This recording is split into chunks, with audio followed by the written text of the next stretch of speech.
20, the Rotary Club of Central Port of Spain hosted day one of its 20th annual Model United Nations at the Hilton Hotel.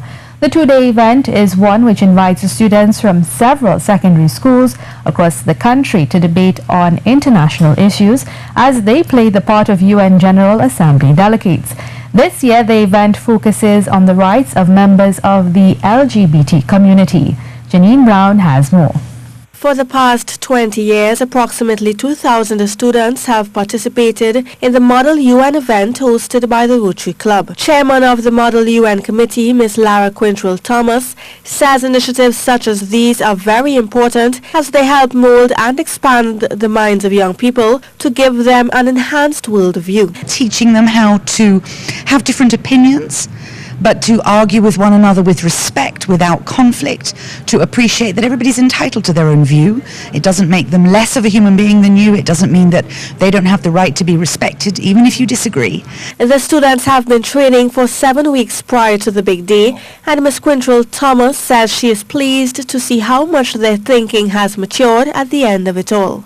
We have seen a change in their perspective on the issue, not just of LGBT rights, but just being able to put yourself in the shoes of another country. So you're a student from Trinidad and Tobago, but for this weekend, you're the delegation of Afghanistan, or the delegation of France, or the delegation of Australia. So you have to role play what would their country do in the UN in a debate on this issue. We spoke with some of the representatives who shared with us some insight into their country's stance on LGBT rights. Hakeem Litrin, who was assigned as a representative for Iraq, says that the Muslim nation's maltreatment of LGBT people goes against the laws of Islam. A follower of Islam himself, he quoted a verse from the Holy Quran to drive his point. You believe what you believe. I believe that what I believe.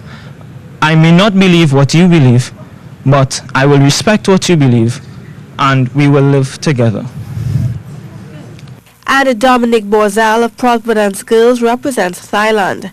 While Thailand has not yet come fully on par in creating laws to protect the LGBT community, she is confident that this will come in the near future.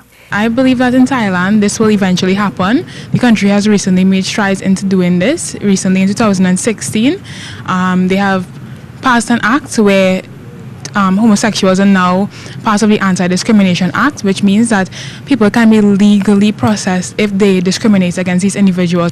And in case you didn't know, in Trinidad and Tobago there are still laws which make homosexuality a crime.